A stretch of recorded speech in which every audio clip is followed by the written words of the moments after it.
Y bueno, estamos con un señor que a través de sus comentarios nos hace meditar y volar también. No sé si a la luna, pero por lo menos a nuestras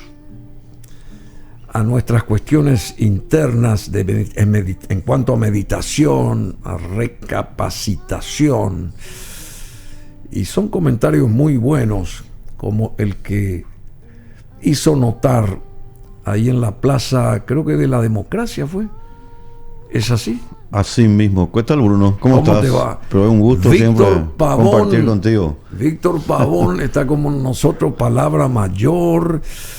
Él es abogado, economista, periodista, candidato a senador de la Nación por el Partido Libertad y República y es presidente del Centro de Estudios Sociales y está cada vez más, digamos, en la opinión pública porque se muestra a través de los medios. Lo invitan mucho ahí en el programa de ABC. Creo que no ganó ya ABC hace rato en cuanto a la cantidad de lo que pasa es que ahí presencia de Víctor Pavón ahí en los programas. Claro. No. En primer lugar, yo siempre digo que si hay un programa donde realmente me siento muy a gusto aquí contigo, Bruno. Muy porque amable. Vos sos una persona que tenés un plafón intelectual muy importante en cuanto a tus conocimientos sobre diversos temas y obviamente haces que el entrevistado se sienta, ¿verdad? Realmente muy agradable en el trato y muy importante también tomar en cuenta que el Paraguay necesita de la reflexión crítica de todos sus estamentos. La prensa escrita, radial, televisiva, necesita no solamente de personas que informen, que es su tarea, obviamente, casi natural de la prensa, pero también que enseñe a la gente a reflexionar. ¿Qué es reflexionar? Reflexionar significa realizar comparaciones intelectuales sobre diversas formas de encarar un tema, o de presentar o de criticar un tema. Y reflexionar significa tratar de dilucidar lo que puede ocurrir a través de una idea con sus efectos a corto, mediano y largo plazo. Por ejemplo, en el Paraguay, la transformación educativa, que es un tema muy en boga en estos últimos meses, implica necesariamente una modificación de todo el contenido de los programas de estudios, de la forma de tomar en cuenta la infraestructura. Es decir, es una nueva modalidad de pensamiento cuyo propósito sería el mejoramiento de la educación. Pero en términos de lo que dice el documento, que lamentablemente vino de Europa a través de una donación de la Unión Europea, los efectos que podríamos tener y que vamos a tener, mejor dicho, de esa transformación educativa va a crear un inconveniente que va a ser perjudicial para el Paraguay. ¿Por qué? Por tres motivos. Uno, porque introduce lo que se llama el enfoque de género. Luego, la inclusión y la multiculturalidad. Y uno escucha esas tres palabras, enfoque de género, multiculturalidad e inclusión, y parecería que son palabras que no causan ningún tipo de inconveniente. Sin embargo, esos tres títulos que he citado anteriormente conllevan necesariamente a la introducción de lo que se denomina la ideología de género. Bueno, justamente eso decía acá ¿cómo que se llama?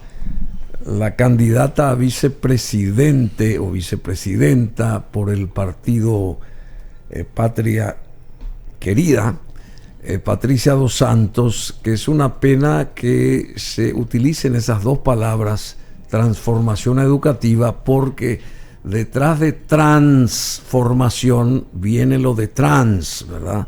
La cuestión esta ideológica, que se hubiera utilizado otra terminología para evadir ese supuesto énfasis que fue accidental, pienso yo, que nadie pensó en que lo de transformación viene solamente de la parte de transgénero, ¿verdad? ¿Sabes qué pasa, Bruno?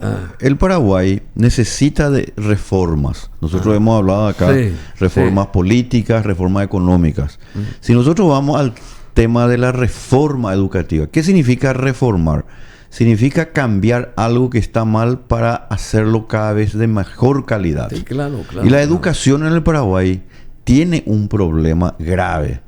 Y hay muchos políticos acá a los cuales hay que señalarle y decirle que ellos fueron los culpables de la destrucción del sistema educativo. Políticos, burócratas y muchas otras personas de la Fundación Paraguay Educa y otras fundaciones más. Paraguay Educa. Exactamente, y otras fundaciones más, ONGs, ANIVA, eso, etcétera, que son fundaciones Avina. que vienen con la intención de modificar supuestamente algo que está mal, pero cuyo propósito al final es en realidad introducir nuevas modalidades de tipos de programas de estudio. Por ejemplo, si yo te digo, por ejemplo, que la comunidad educativa ya no va a ser solamente no van a ser solamente los padres y los alumnos y los profesores, sino que se puede elevar y agregar a esa comunidad educativa, por ejemplo, ciertas organizaciones como el mismo Estado u otras organizaciones como las ONGs.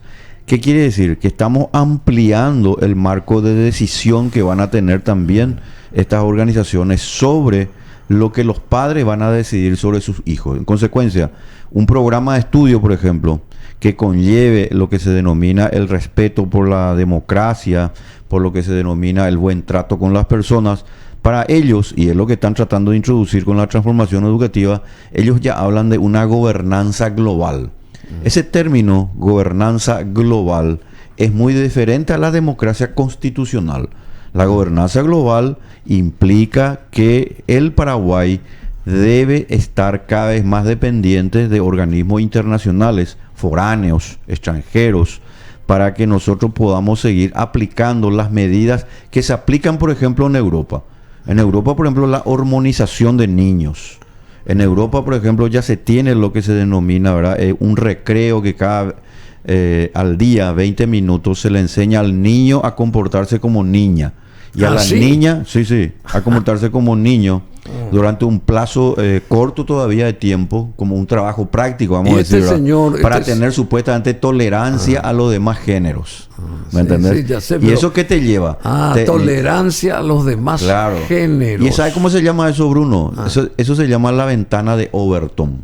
La ventana de Overton significa que algo que parece imposible que se pueda aplicar, la gente de repente empieza a decir a través de los medios o a través de un paper, a través de un estudio, pero ¿será posible que podríamos hablar, por ejemplo, de que pueden haber más sexos además de ser hombre y mujer? ¿Acaso no debería también impulsarse que aquel niño que quiera ser niña, nos le deberíamos dar el derecho a que sea niña? Entonces lanzan esa pregunta y se genera, digamos, ante la opinión pública diversas contestaciones. ¿Y cuál es la finalidad de eso? Y la contestación es que a través de esa ventana de Overton, que se llama así, algo que parecía imposible que se pueda hablar y de luego aplicar, ahora se empieza a hablar. Y apenas se empieza a hablar, eso quiere decir que tenemos la puerta de entrada a que muy pronto se haga una legislación, una ley que finalmente permita que el niño, que si se autopercibe niña, pueda ser niña. Parece una cuestión casi novelesca. Pero en los hechos, Bruno, esto está sucediendo a nivel mundial. Y esa es la desvirtuación de la naturaleza y lo que se llama la desvirtuación de la misma biología. Porque en la biología pues se enseña, y hoy se sabe eso fuera de toda duda razonable, que el hombre es y la mujer es XXXY. O sea, un hombre barbudo, por ejemplo, ¿verdad?, que está con panza y quiere hacer creer a la sociedad a través de las redes sociales, a través de los medios y a través de la escuela a los niños, que un hombre también puede embarazarse. En realidad es una desvirtuación de la naturaleza y un programa de manipulación de ideas.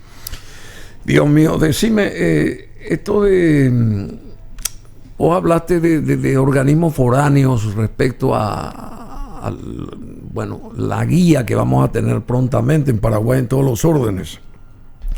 Esta presencia, creo que el jueves viene o mañana, el miércoles, Richard Nephew, este coordinador global de Estados Unidos, de todo lo que tenga que ver con tráfico de esto, de lo otro, de lo más allá, ¿verdad?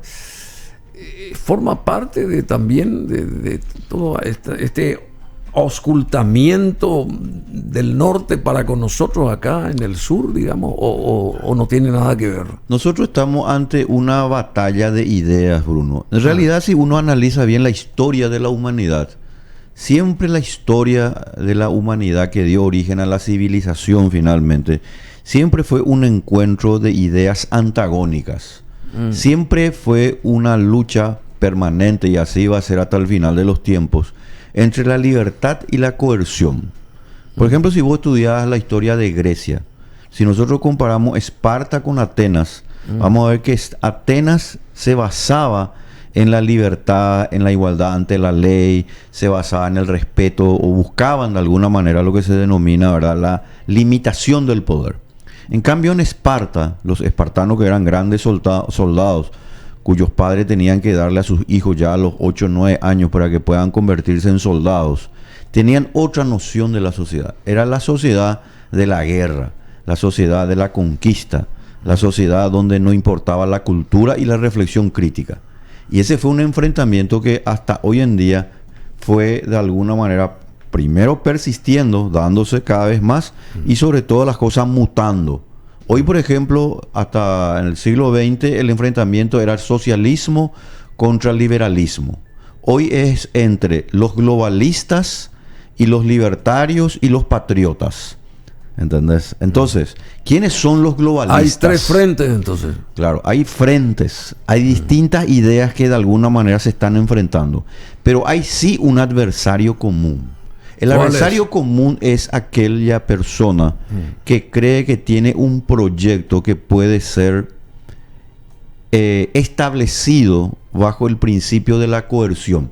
Esa misma coerción que habíamos encontrado justamente en Esparta. ¿Y qué es la coerción? Hacer de que alguien haga algo sin que se le pregunte, o que habiéndolese preguntado triunfe supuestamente la mayoría en desmedro de los derechos de la minoría. Y ahí viene el problema. Estos grupos globalistas están por todas partes. Tomaron la educación, tomaron el sistema tributario, el tema del endeudamiento. ¿Y los grandes cerebros fueron o son quiénes? Los grandes cerebros son grandes casas de mucho poder económico. La casa de Bilderberg, los Rothschild y otros más, que tienen un gran poder económico y cuyo interés es sencillamente la de seguir enriqueciéndose a costa de luego de más guerras, de más monopolios. O sea, todo pasa por lo económico. Gran parte, todo pasa por lo económico, pero si tomamos la economía en la acepción correcta de la escuela austríaca de economía, que es la acción humana, ¿verdad? La acción humana por el cual las personas colaboran entre sí para lograr algo. Lamentablemente, no todas las personas quieren colaborar, como te había dicho. Las personas quieren imponer sus proyectos. Y cuando un grupo de personas, Bruno, quiere imponer sus proyectos a través de la fuerza física, que obviamente es detestable de por sí, pero lo quieren también imponer sus proyectos a través de legislaciones aprobadas democráticamente, entre comillas, da lo mismo. Porque es la desvirtuación y la violación del libre consentimiento, de la libertad y del principio de la autonomía de la voluntad. Bueno. Entonces se deja de lado al individuo y triunfa el corporativismo. Y esta imposición que pretende este grupo de gente, digamos, globalistas. Sí, también instalaron lo de la transformación educativa, porque por supuesto, recién dijiste vos reforma educativa. Así, la palabra tendría que ser reforma. Reforma educativa no es más simple y menos, digamos, menos tentador, entre comillas, pero por al supuesto, incluir transformación educativa. Claro, porque la palabra te da a indicar algo. Pero más allá de ese que tema, fueron Bruno, genios los tipos que instalaron transformación. Y sí, yo no sé si son genios. En vez de reforma. La característica del genio pues habría que reivindicar también, ¿verdad? Yo creo que son seres diabólicos. Sí, seres diabólicos, porque vos imaginate, Bruno, cuando un proyecto como la transformación educativa quiere destruir a la familia, la patria potestad. Vamos a hablar para ser más precisos todavía, cuando se quiere destruir la patria potestad para darle al Estado o a ciertos grupos la decisión sobre qué es lo que tienen que aprender los niños sin el acuerdo y sin consultarle a los padres, tenemos un problema. Y ese fue el problema de la transformación educativa. No se les consultó debidamente a los padres. Se hicieron algunas reuniones en donde no se tuvo en cuenta la opinión de los hacedores de la verdadera educación, que empieza en el hogar, en la casa, claro, que son los padres. Número uno. Y segundo, no se tuvo en cuenta también la opinión de los verdaderos profesores y maestros, que tienen un criterio un poco más independiente a lo que es el propio Ministerio de Educación. Por eso que el ministro de Educación... que conocen a sus educandos también. Que conocen exactamente, que es vital, ¿verdad? Por eso que el ministro de Educación, cuando dice que los que hablamos en favor de una mejor educación, pero sin ideología de género, y nos acusa a nosotros de que nosotros somos trogloditas, de que estamos viviendo en el pasado, demuestra este señor que lamentablemente el cargo le queda grande. Te referís al ministro Nicolás Zárate, claro, que dice: no hay tiempo para mitos, leyendas, fantasmas, dice el ministro de Educación, claro, dentro del plan de transformación educativa o reforma educativa, que a partir de ahora yo voy a decir esto como reforma educativa, porque es cierto, debió impulsarse antes, afirma Nicolás Zárate, en esto que salió el jueves pasado. El ministro de Educación defendió el Plan Nacional de Transformación Educativa durante una conversación, durante un conversatorio. Dijo que no hay tiempo para perder en mitos, leyendas y fantasmas. ¿Qué quiere decir esto? Y responsabilizó al sacerdote Jesús Montero Tirado, quien vamos a tener un contacto con él hoy a las 11:20 más o menos, del fracaso de la reforma educativa. ¿Qué quiere decir esto? Mitos, leyendas y fantasmas. Quiere decir que es toda una historia. Lo que pasa es que hay gente que descree de las existencias de ideas contrarias a la libertad. Descree y trata de endilgarnos a nosotros de que en la defensa de la soberanía de un país, por ejemplo, la defensa de los principios y los valores, la tradición y la historia, son cuestiones baladíes, son cuestiones superficiales. Sí. En consecuencia, cuando ellos te dicen, por ejemplo, que ya no se tiene que hablar del sexo en cuanto hombre y mujer, sino que tenemos que hablar del género, ¿verdad? ¿Y el género qué significa? Trans. Significa una género. Percepción que se va teniendo a través de un proceso cultural de enseñanza en las mallas curriculares, en los programas de estudio, donde se puede tolerar que el gay o el trans también puedan de alguna manera insertarse en la sociedad, lo cual no es ningún problema per se. El problema está que lo quieren imponer a través de una agenda. ¿Y cuál es la agenda? 2040 la agenda, dice ahora. Ahora ya es 2040, claro, porque no le está saliendo pues como tenía que ser. 2030 era antes. Claro. Y la agenda ¿por qué es la aumentaron agenda, 10 años más? Y claro, porque el proyecto no le está saliendo como ellos querían, porque la gente se está rebelando. Y esta marcha en la cual asistimos la semana pasada, justamente, y ahí vos disertaste, donde tuve también como disertante entre otras personas, ¿verdad? Realmente demostró, en primer lugar, el grado de madurez que está teniendo la sociedad paraguaya, porque los paraguayos y las paraguayas ya no vamos a aguantar que se nos siga tratando como personas borregas, como personas superficiales. El paraguayo, las familias paraguayas quieren lo mejor para su país. Sí, claro, pero para que un país pueda funcionar y lograr el propósito, la educación ciertamente es importante. Pero ahí tenemos un problema, Bruno, que es la clave y la columna vertebral de toda esta cuestión. Nosotros podemos hablar horas y horas de la transformación. ¿Cuál es el problema? Que el Ministerio de Educación, el Ministerio de Educación tiene que ser derogado del Paraguay. Tiene que desaparecer. ¿Por qué motivo? Porque el Ministerio de Educación es una instancia, ¿verdad?, gubernativa, estatal, coercitiva, cuyos programas de estudios tienen como propósito, desde luego, no incentivar la reflexión, ni la creatividad, ni la innovación, sino que implementar ciertas políticas bajo el amparo y el reparo de donaciones y de préstamos, sobre todo internacionales. O sea, vos querés que desaparezca el Ministerio de Educación. Pero por supuesto, si no tiene razón de ser. ¿Y quién va a liderar entonces la Pero parte? no hay necesidad que lidere eso. Lo que deben liderar son los padres y los profesores. Así y te voy a dar la propuesta, Bruno, porque una propuesta que es razonable. Y yo sé que se llame Ministerio de la Familia, entonces. No, hay necesidad. Después ya van a poner el Ministerio de los Hijos, después el Ministerio de los Perros, algo así. No. No tenemos que llegar a ese estadio. ¿Y cómo es? La propuesta que desaparezca el Ministerio de Educación. La propuesta es la siguiente. El Estado no puede involucrarse en la educación. En primer lugar, porque la educación estatal es un fenómeno nuevo en la historia de la humanidad.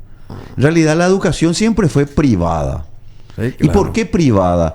Porque la educación privada tiene la naturaleza de ofrecer, privada, sí. Claro, dada por los padres con los maestros. Vos le podés contratar a un profesor, a un maestro, como se hacía antes, para decirle: yo quiero que mi hijo a los 14 o 15 años sepa hablar inglés y francés, sepa matemática y sepa tocar piano y conozca de historia y geometría, vamos a suponer, o física. Con 6 o 7 materias son suficientes para que esa persona pueda tener el nivel de conocimiento, pero más que el nivel de conocimiento es los principios que debe defender. ¿Qué principio debería defender un ciudadano paraguayo, una ciudadana paraguaya? Primero, el principio de que el Paraguay es una república y que la república está basada en la libertad y en la limitación del poder. Que no hay ningún político, ningún burócrata, cualquiera sea la cosa pública, bajo el resguardo de lo que se denomina la legitimidad de una constitución que garantiza la vida, la libertad y la propiedad. Más allá de eso, que fue lo que nos enseñaron los grandes padres fundadores con la independencia de los Estados Unidos el 4 de julio de 1776 y luego la Constitución de 1787, es que el poder, si no es controlado, tiende inexorablemente a crecer. Te cuento nomás, de cada 10 escuelas en el Paraguay, 7 se caen a pedazos. ¿Quién gobierna y quién dirige la educación del Paraguay? El Ministerio de Educación y Ciencias. De cada 10 paraguayos, 4 paraguayos, familias paraguayas todavía cocinan a leña en Paraguay porque no tienen provisión de energía eléctrica. ¿Quién controla la energía eléctrica en el Paraguay? La ANDE, otra empresa estatal. El alcantarillado, el sistema alcantarillado, que es muy importante, ¿verdad?, para el tema de agua, para el desagüe y alcantarillado de la ciudad de Asunción, no llega ni al 20%. ¿Quién controla el servicio de calidad de desagües y alcantarillado en Asunción? Pues la municipalidad, que es otro órgano estatal. Es decir, todo lo que hace el Estado, en realidad, produce un problema de putrefacción. Es fallido. Exactamente. Y esa putrefacción nos afecta a nosotros. Mientras los que están ahí en el poder se sigan enriqueciendo con la nuestra, es decir, con nuestro dinero, viendo nosotros que lo que están haciendo está mal, pues sencillamente acá no va a haber ningún cambio. Vamos a irnos a las elecciones, Bruno. El 18 de diciembre vamos a tener todas las internas, todos los partidos políticos. Sí. El 30 de abril vamos a tener elecciones. Pero vos te das cuenta que no hay ningún partido, excepto Libertad y República, de luego, que tenga un conjunto de propuestas donde diga: sobre educación tenemos esto, endeudamiento esto, impuestos esto, sistema de salud esto, etcétera, etcétera. O sea, nosotros en el Paraguay tenemos que elevar el plafón intelectual, pero para elevar el plafón intelectual tenemos que cambiar el eje del debate. Vos te das cuenta, Bruno, lee nomás el diario de ayer domingo, donde la gente más lee los diarios. Todos los analistas, todos los periodistas tienden a tener el eje del debate en más Estado, más intervencionismo, más políticas públicas, cuando que en realidad es precisamente al revés. Es menos Estado, menos políticas públicas, más libertad política y económica. Por supuesto. Bueno, qué genial. Y ya que dijiste lo de los servicios públicos que son un desastre, uno peor que el otro. Venía por esa calle Toribio Pacheco, conoces O Gaúcho, ¿verdad? Conoces ahí. Toribio sí. Pacheco, que es la continuidad de ¿cómo que se llama? Chaco Boreal. Sí, sí. Estuvieron sacando destrozando todas las veredas que también estaban en pésimo estado, pero volvieron a destrozar las veredas para meter unos caños, supuestamente, para arreglar la cuestión interna del agua. Ahora vos venís y toda esa Toribio Pacheco, la calle está plagada de agua, otra vez todos los caños reventados, y así se hace un pésimo trabajo, ¿verdad? Claro. ¿Y eso es por qué, Bruno? Y ¿Tiene eso una es la explicación? Municipalidad y la ESAP, por ejemplo. Eso. ¿verdad? La ESAP. La ESAP es pública o privada. Es estatal. El Estado tiene un problema, Bruno, de incentivos. Y quieren candidatarse a puestos mayores, claro, tanto el presidente de la ESAP como ahí la gente de la municipalidad, ¿verdad? La gran pregunta que nosotros tenemos que debatir en Paraguay es qué tipo de Estado nosotros tenemos. Y sobre todo qué tipo de Estado deseamos. Porque el Estado, al final y al cabo, no puede estar rigiendo todas nuestras actividades, Bruno. Vos acá querés poner una empresa y te colocan cientos y cientos de papeleos y trámites. Una empresa quiere hacer un mejoramiento, por ejemplo, para innovar, para poder contratar más empleados. Tiene que ser todo rápido, tiene que expeditivo, ser mucho más expeditivo, dinámico. Y sobre todas las cosas tenemos que nosotros entender que el Estado tiene que ser un facilitador, no un obstaculizador. Y otra cosa muy importante también en el tema del Estado, Bruno. El Estado no puede ser, por su propia naturaleza, juez y parte, juez y árbitro. Es como que en una cancha vos te vas a jugar un partido, o te vas a jugar cualquier partido, puede ser un partido de tenis o un partido de fútbol. Nacional está allá arriba. Por ejemplo, ¿verdad? Y bueno, vos te vas a un partido y resulta ser que el árbitro permanentemente le beneficia a una de las partes. Pero le beneficia a una de las partes porque esas partes están viviendo a costa de los otros. Y ahí viene el concepto de los famosos empresarios. ¿Quiénes son los empresarios?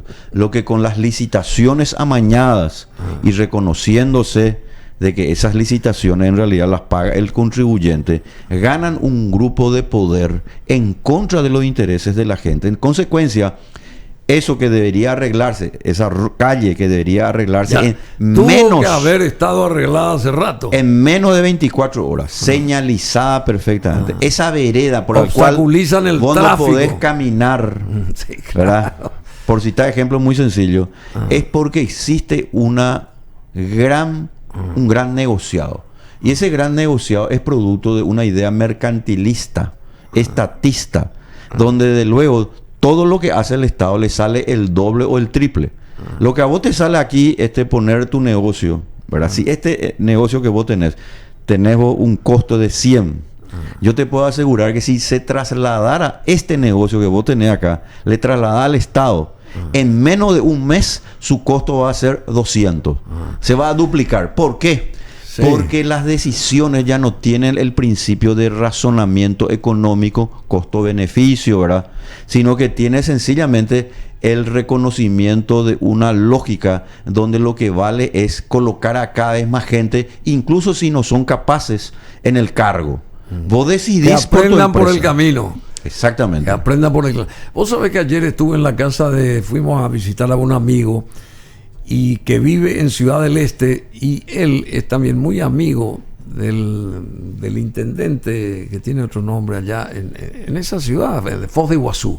Sí, el prefeito. El prefeito. Y bueno, son amigos, y entonces él le hacía preguntas, consultas como cualquiera. ¿Por qué la diferencia entre Foz de Iguazú y Ciudad del Este, por ejemplo? La primera pregunta. Y después entraron al terreno de cómo se arreglan las calles y se limpian las calles. Y Foz de Iguazú imprime la teoría y hace y realiza y cristaliza la teoría de limpiar todo eso a la noche. Y si hay algo que arreglar, lo hacen de noche, no en pleno tráfico de día, obstaculizando todo, parando todo y haciendo mal todo, porque la respuesta está respecto a lo que yo te dije recién, ¿verdad? Sí. Todos los caños otra vez no sirvieron para nada, todo lo que se hizo, porque está toda chorreada la calle esta Toribio Pacheco, frente a Ugaucho, señores de la municipalidad y de SAP.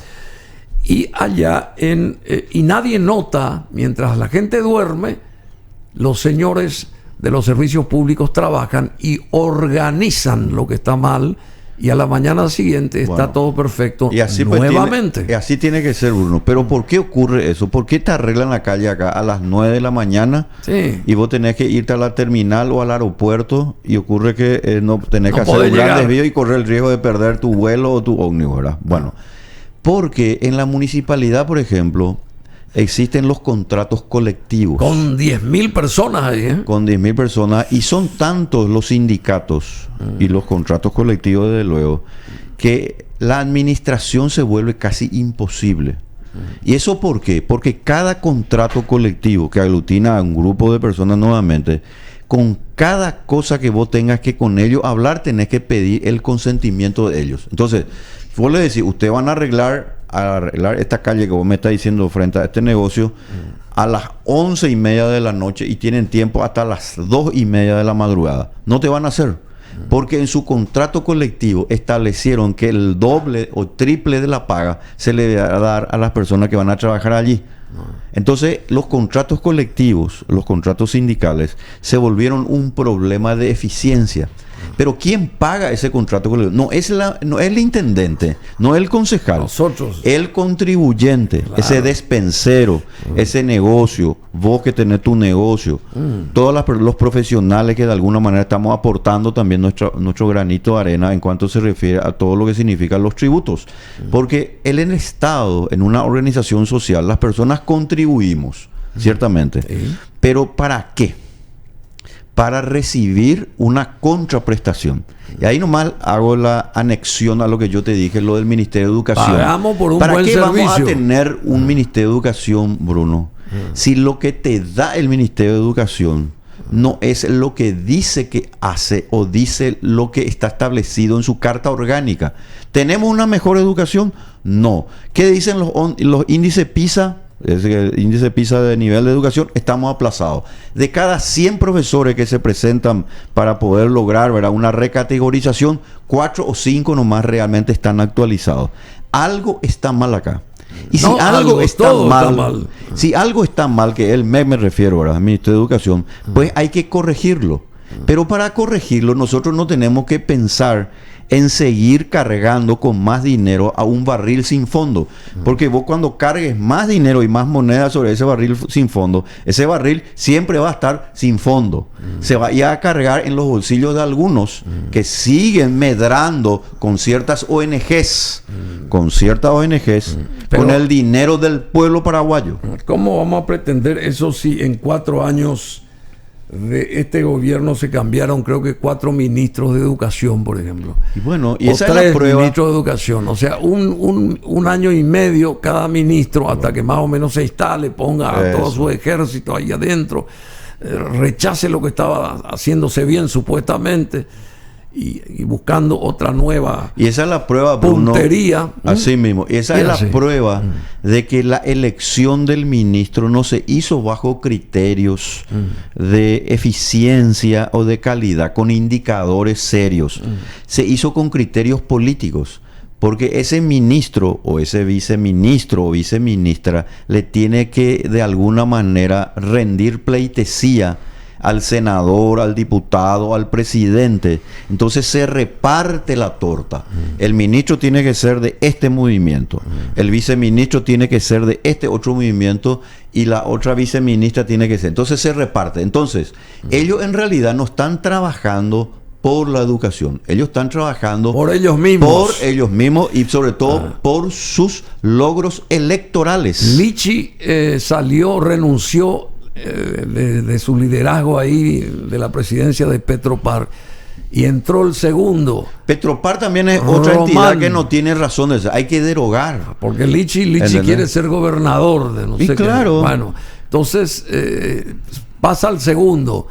Y vos decís que el segundo va a tener más habilidad si va a seguir nomás y no va puede. a tapar todo lo que el otro supuestamente... No va a tener más habilidad, porque ¿sabe cómo es, Bruno? Es como que un mecánico que él tiene una cantidad de herramientas para arreglar un vehículo. Vos le podés poner al mecánico A, B, C, D, E, F. Si tiene las mismas herramientas en su caja allí para poder arreglar ese motor, y como de luego los motores ahora son todos electromecánicos, y él tiene nomás destornilladores, distintos tipos de herramientas, pero que solamente para la mecánica, su mente y sus herramientas no son para la electromecánica. Entonces ese vehículo nunca se va a arreglar bien. Se arregla con ideas del pasado, no con ideas renovadoras. Y en el Paraguay, nosotros tenemos que aprender que las ideas renovadoras y superadoras son importantes. La educación no puede estar en manos de un político, de un burócrata. Tiene que estar a cargo de los padres y de los profesores. Y a cargo de las ONGs. Las ONG tienen que separarse del sistema educativo porque ellos traen, Bruno, políticas y medidas foráneas cuyo propósito es la destrucción en primer lugar de la familia y de la patria potestad. Esa es la transformación educativa. Entonces la gente dice, ¿dónde es lo que usted ve la ideología de género? Pues está en el enfoque de género, en la inclusión, en la interculturalidad y sobre todas las cosas que todo eso confluye y converge en un nombre trans. Trans. Y lo que buscan es que el padre, los padres y los profesores cada vez estén menos involucrados en la educación. ¿Verdad? Cuando a una persona se le trata de ignorante, a los padres, y ya no se les toma en cuenta sus opiniones, abandonan su lucha. Hay abuso de poder. Y lo que nosotros vimos en este tema de la transformación educativa, Bruno, es abuso de poder. ¿De quién? Del MEC. Pero hay que decirlo también de manera precisa, Bruno. No es del MEC solamente. El MEC es un órgano dependiente, en realidad, del presidente de la República. El presidente de la República es el culpable de la situación en la cual nosotros estamos, porque él es el poder administrador. Y también hay que señalar a otro culpable más, el Congreso. Porque yo te pregunto, Bruno, ¿quiénes de los políticos que están en el Congreso realmente representaron a los padres, a los profesores que marchamos ese día bajo lluvia? No había nadie. ¿Sabes por qué? Porque ellos están desligados del principio de la representación. Ellos ya no nos representan. La democracia representativa está en vilo, está en juego, porque ellos se representan a sí mismos y en consecuencia se han despojado del interés más importante, del interés del pueblo. Y el pueblo es la suma de los individuos. Bueno, muy bien. ¿Y cómo fue esa concentración de padres ahí en esa plaza? Y lo que vos dijiste para ellos, digamos, porque elevaste tu voz en el mejor de los sentidos para que se concientice toda esa gente.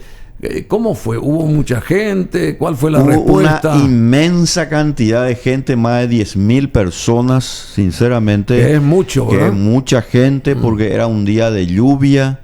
Yo sé que muchos vehículos no pudieron llegar porque venían los padres con los hijos pequeños, no pudieron venir porque obviamente el tiempo no estaba en condiciones.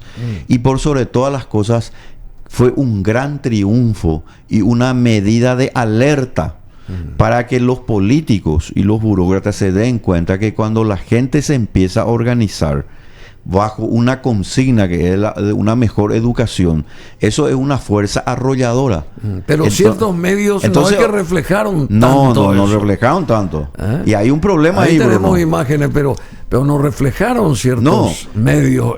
Claro, esto que está vos te imaginás, por ejemplo, que hay ciertos medios, por aminoran la historia, que decían que lo que estábamos allí éramos supuestamente de un partido, de un movimiento político del Partido Colorado, cuando que en realidad la gente se movilizó por el amor que le tienen a sus hijos y al final y al cabo por el amor que le tienen a su país. Porque qué mejor expresión de amor que se puede tener en un país es la de considerar que la formación de principios y valores se tienen que dar desde muy pequeño, porque eso está en la Biblia. Enseña al niño desde pequeño que cuando sea grande no se apartará de ellos. Sí, de esas aleccionadoras propuestas de los padres, ¿verdad? Y de los abuelos también, y qué sé yo, orientadora, por cierto, también. Bueno, hablaste de gobierno, conste que lo escuché a Mario Abdo Benítez enfatizar de que bajo su gobierno la familia va a estar segura, esto, lo otro, hace poco dijo eso.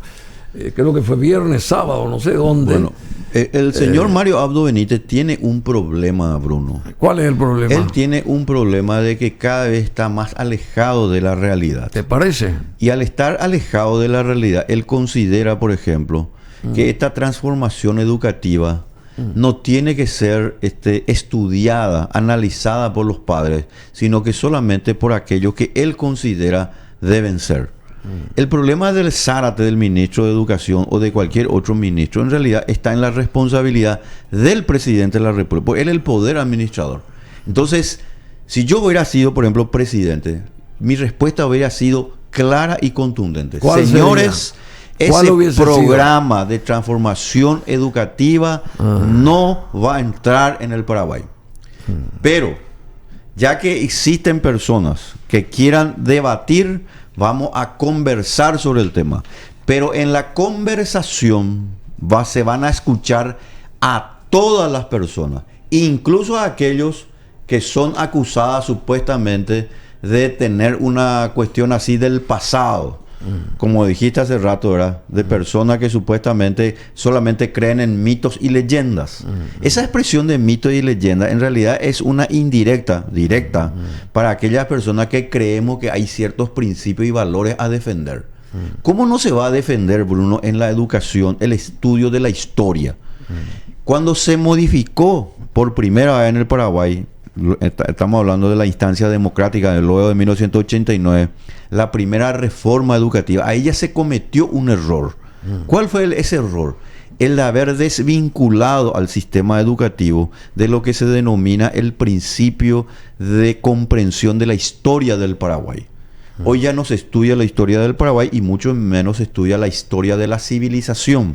Y al no estudiarse ni lo nuestro... Si no se canta el himno tampoco. No se canta el himno, y al no estudiarse ni lo nuestro, que es la historia del Paraguay, ni lo que es la civilización, ni comprender lo que es Grecia o Roma, la tradición judeo-cristiana, pues lo que se está cayendo es en el relativismo moral. Todo importa con tal de lograr el objetivo. Entonces, cuando ellos lo que quieren es destruir la inocencia de un niño, yo creo que las personas que se manifiestan y luchan por lo que se denomina una genuina educación con valores y principios, son ellos los que tienen la razón y no los que tienen el poder ahora de turno. Bueno, destruir la inocencia de los niños, qué linda frase esa. Y es toda una verdad absoluta. Están tratando de destruir la inocencia de los niños con todos estos experimentos que vos señalaste antes. Eduardo Rodríguez, ¿cómo te va, Eduardo? Él nos está viendo seguramente y escuchando desde Santa Cruz de la Sierra. Él vive ahí hace muchos años. Fue cónsul de Paraguay en la época del presidente Guasmosi y se quedó ahí. Y bueno, organizó su familia ahí y bueno, pero jamás se desprende de digamos, del seno suyo, que es el país nuestro y su país también, a pesar de que él desarrolló todo su, digamos, todos sus años empresariales allá en Bolivia y hasta ahora. Así que un abrazo grande, Eduardo Rodríguez, y dice: Paraguay es país de los empresarios. Dice el que más o menos es lo que vos decías, ¿verdad? Totalmente. Es un país de personas que de alguna manera u otra se apoderaron del poder. Y eso es propio del estatismo, Bruno. Cuando un país es muy mercantilista y hay muchos privilegios para ciertos grupos, ¿verdad? No hay libertad económica. La libertad económica significa que todas las personas pueden participar en un negocio siempre y cuando, desde luego, cumplan con ciertas reglas básicas, elementales. Menos en la fabricación de asfalto. Bueno, exacto, y en otras cosas, ¿verdad? Bueno, justamente, ya que vos mencionás el funcionamiento de los gobiernos o de este gobierno, en general los gobiernos tienden a qué ahora, los gobiernos del mundo. Hay tendencias bastante marcadas en cuanto a los gobiernos. Los gobiernos A del ciertos mundo, gobiernos, por lo menos. Es así, Bruno. Los gobiernos del mundo empiezan a tener cada vez más una conducta de carácter populista. Populista. Y al sí. tener una tendencia de carácter populista, allí hay dos corrientes, digamos. El populismo se divide en dos grandes corrientes. Una populista en el sentido que trata de exacerbar los ánimos del patriotismo. Todo lo que significa la historia, todo lo que significa las tradiciones. Pero hay otro tipo de populismo que cree, y este es lo peligroso en el cual nosotros nos estamos yendo, que cree que todas las cosas son gratis y que se puede nomás repartir cada vez más dinero, más merienda escolar, más subsidios, hacer crecer el Estado. Podemos nomás seguir teniendo más déficit, podemos seguir emitiendo dinero, podemos seguir endeudándonos, porque para ellos la riqueza no es el resultado del esfuerzo, del ahorro y la inversión, la disciplina y el estudio del conocimiento. La riqueza para ellos es sacarle a unos para darle a otros. Así mismo. Bueno, y en el plano internacional hubo movidas llamativas. Comenzó el tercer gobierno de Xi Jinping ahí en Pekín, justamente. Vladimir Putin, por su parte, felicita a su amigo Xi Jinping por su reelección en China. Y estuvo este señor Hu, creo que es como se llama el anterior presidente chino, que no estuvo condescendiente con Xi Jinping, que ahí se acercó y le dijo no sé qué cosa y fue sacado medio a empellones de esa sala de sesiones, mientras Xi Jinping presentó a su nueva cúpula china en la que sus fieles copan todo el poder, por ejemplo, ¿verdad? Y por otro lado, en Londres se está aventurando a llegar a ser primer ministro este señor llamado Rishi Sunak, porque renunció esta señora ¿verdad? ¿Estás de acuerdo con, o sea, notaste que renunció esta primer ministra, de la tercera mujer que estuvo ahí en ese cargo por 45 días en Gran Bretaña, renuncia y queda así acéfalo Claro. ese lugar importantísimo del gobierno, quien gobierna ahora la Gran Bretaña, y al parecer va a tomar las riendas Rishi Sunak, que puede ser elegido primer ministro británico hoy lunes si Penny Mordaunt, que es una mujer de vuelta, no reúne las adhesiones mínimas necesarias. Y Rishi Sunak creo que es el segundo de Boris Johnson, que también tuvo la posibilidad ahora en este impasse de volver a estar en el mismo sitial, y al parecer reculó y le deja el campo libre a este joven británico, Rishi Sunak, que va a ser el primer ministro británico, evidentemente. ¿Sabe quién era el que se impuso ahí a Xi Jinping? O sea, que le increpó algo, le dijo algo. Hu Jintao, que fue también presidente del Partido Comunista Chino y estuvo ahí liderando China hasta el 2013, me parece, ¿verdad? Desde el 2003 al 2013, 10 años estuvo. Y este Xi Jinping vuelve a ser presidente ahora, o cabeza de este gran país, con 1.400 millones de habitantes. Entonces son populistas los gobiernos los que llegan. ¿Y en Brasil qué va a pasar en Brasil? En Brasil tenemos una batalla electoral extraordinaria, Bruno. Hay que ser sincero. El próximo 30 del presente mes se va a estar cumpliendo el balotaje por el cual se van a estar enfrentando Jair Bolsonaro y el expresidente Lula también. Sí, ya sé. En donde se va a anotar allí cuál va a ser finalmente la dirección que va a tomar Brasil. Brasil se va a decidir por proseguir con las reformas que están llevando a cabo, que son las correctas a mi modo de ver, y que hay que tomar muy en cuenta la relación de Jair Bolsonaro. De Jair Bolsonaro. Sí. Yo creo que Bolsonaro, a mi modo de ver, ojalá que pueda ganar, porque la otra alternativa, que es la alternativa de Lula, es una alternativa neocomunista y lamentablemente una alternativa que le va a hacer retroceder al Brasil. Y ahí quiero un poco hacer notar lo siguiente, cómo el Brasil, Bruno, más allá de los gobiernos, y me refiero concretamente a estos últimos años, ellos siempre van teniendo visiones estratégicas a mediano y largo plazo. Por ejemplo, Brasil hace apenas unos 6-7 años atrás inició un proceso de reconversión de sus fronteras. ¿Qué quiere decir eso? Que en particular le preocupa mucho lo que pasa con las fronteras paraguayas.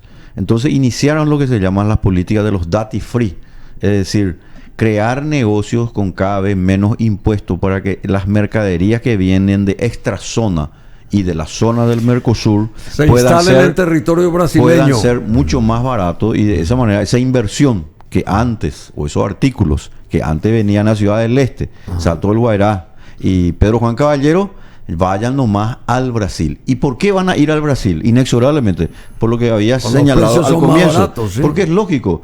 Vos ves Ciudad del Este, una hermosa ciudad, pero no está tratada como una ciudad para el futuro. Es una ciudad sucia, una ciudad que lamentablemente no tiene un direccionamiento urbanístico. A pesar de que se creó todo eso con un gran arquitecto totalmente de origen nipón, creo que es, o asiático, brasileño, se le pagó creo que $500,000 a este señor para que rearme, ahora mismo fue eso, sí, la futura Ciudad del Este, digamos, el ordenamiento de Ciudad del Este, y nadie hasta ahora hizo caso, metieron en una gaveta eso y quedó ahí. Le pagaron $500,000 y chao Pinela. Y bueno, ahí habrá pasado algo, esos 500,000 no habrá tocado solamente él. Bueno, pero más allá de esa cuestión, Bruno, el tema es que ¿dónde va a ir la inversión extra zona? ¿Va a ir a Ciudad del Este o va a ir en estas condiciones, verdad? Debería ir a Ciudad del Este, porque en Ciudad del Este hay gente laboriosa, hay gente muy buena, gente que realmente tiene el conocimiento de cómo hacer negocio y buenos negocios, gente realmente honesta.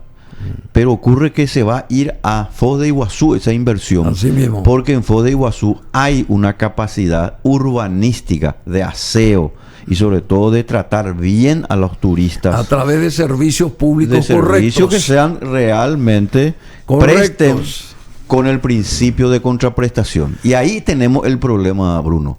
¿Por qué nosotros tenemos que esperar que Ciudad del Este, Salto del Guairá y Pedro Juan Caballero se pierdan definitivamente y se conviertan en ciudades fantasmas?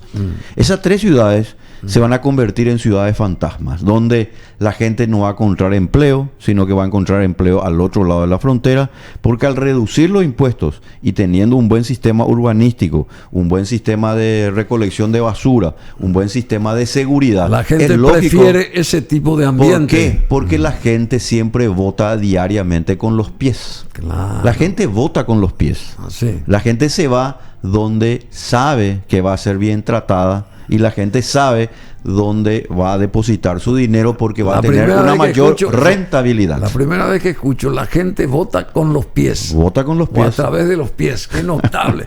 Bueno, y ya que estamos hablando de Brasil, los futbolistas brasileños, todos, y algunos vaticinan que Brasil va a ser el campeón del mundo allá en Qatar, patean con la derecha en las elecciones. Ahora estas que van a llegar el 30. Aunque tradicionalmente la política y el deporte no se mezclan, en Brasil la mayor parte de las pocas manifestaciones fueron abiertamente de apoyo al presidente Jair Bolsonaro. La ausencia de tradición política de los atletas brasileños y miedo a represalias deportivas o económicas son las razones, según analistas consultados por la AFP, por las cuales los jugadores son tradicionalmente apáticos a participar en política. Frente al balotaje del 30 de octubre se enfrentará a Bolsonaro con el exmandatario de izquierda Luis Ignacio Lula da Silva. Ahí se van a enfrentar, el cual presidente el actual presidente concentra la mayoría de todos los apoyos públicos de futbolistas, empezando por el otorgado por Neymar, que es la figura del fútbol del mundo, días antes de la primera vuelta ganada por Lula.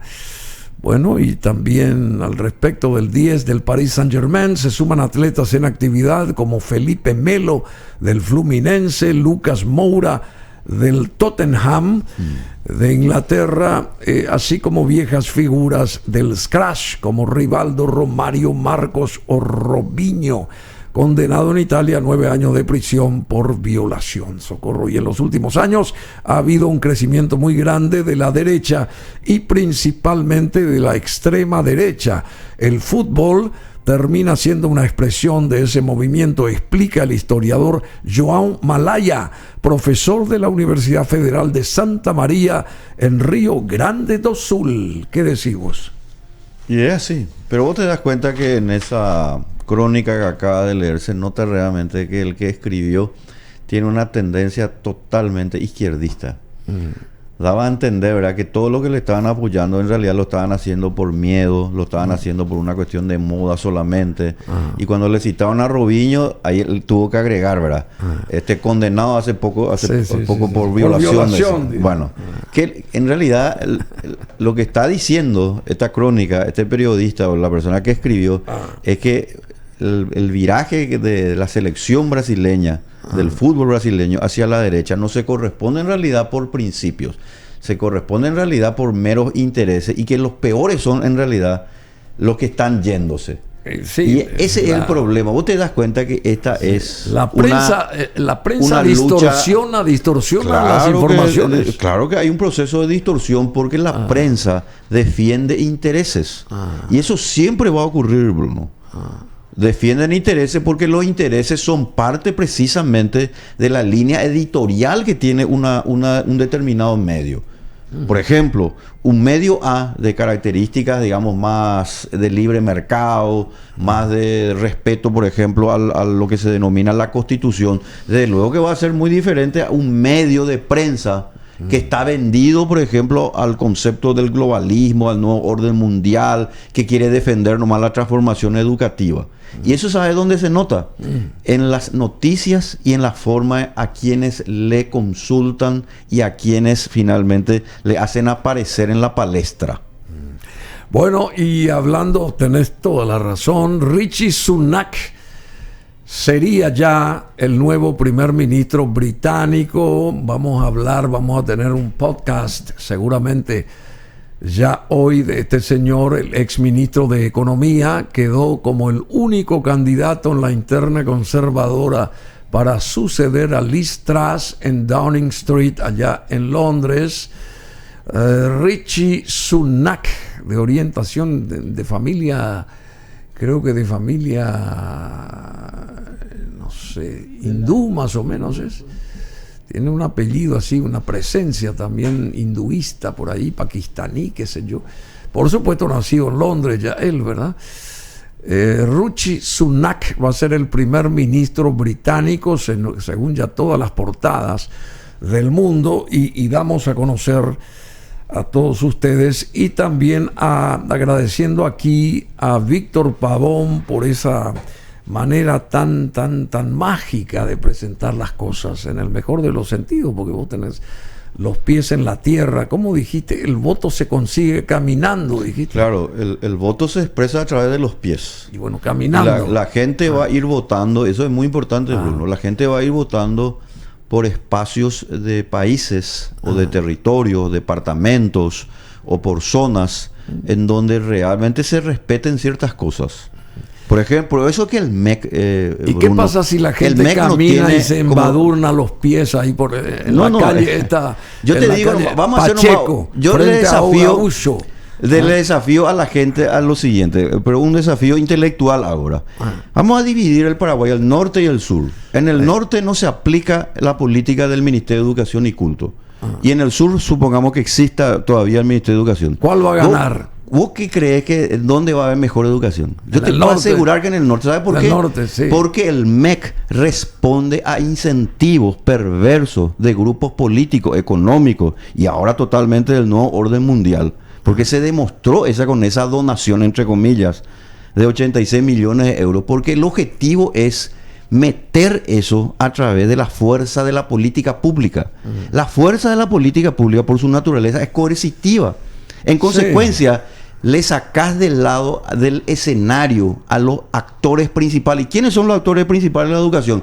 Los padres y los profesores. Claro, por y se supuesto. suben al escenario el político, el burócrata, que le rinde pleitesía al Foro Económico Mundial. ¿Y dónde Esa lo deja es la diferencia, Mario Bruno. Abdo Benítez? ¿Dónde Pero lo Mario deja? Abdo Benítez es un títere, Así. es un energúmeno Así, che. del nuevo orden mundial, cuyo propósito es la destrucción del Paraguay. Vos, para destruir un Y país tenemos que tenés aguantarlo destruir, un año más todavía. pero hay que hacerle un juicio político. ¿Cuánto Sí. antes? Bueno. Por favor. Bueno, y en el norte, en esa división... Pero en serio te digo, Bruno, en esa- es que no se puede tolerar. En esa división- ¿Sabes cómo se llama eso, Bruno? Eso se llama traición a la patria. Sí, sí, Cuando sí. un grupo de personas quiere inculcar una idea para destruir la familia, para destruir la historia, para destruirle a los inocentes, para volverles dóciles, para generar lo que se llama la generación de cristal. Eso se llama traición. generación de cristal, sí. Aquí y en cualquier lugar del mundo. Bueno, y esa división imaginaria que dijiste vos respecto a la reforma educativa, porque transformación me parece que hay que ponerla. Pero el nombre ya te dice todo, transformación. Y bueno, por eso la palabra hay que correcta cambiar es reforma. Claro. educativa. En el norte, ahí donde se va realmente a enseñar buena educación, va a estar siendo esa región capitaneada por Valeria Insfrán Michelagnoli, Pero por supuesto, ¿por qué no? que ya va a estar con nosotros en minutos. Ahí viene, ya está Valeria. Ella se sorprende así. No, si hay una persona que tiene que ¿verdad? manejar los destinos educacionales acá, es la señora. No, yo te digo una cosa para despedirme. Valeria. Bruno. Vos sabés que el sistema educativo es algo muy serio para dejarlo a cargo del Estado, sinceramente. La educación pública es un fenómeno nuevo en la historia de la humanidad. La educación tiene que ser privada. Educación privada no significa que los pobres no tengan oportunidad. Al contrario, los pobres son los que más oportunidades van a tener. Por eso que los vouchers educativos, los cheques escolares, es un inicio de una genuina reforma educativa. Porque el dinero, Los vouchers. hoy ya está eso, Bruno. El dinero ya está.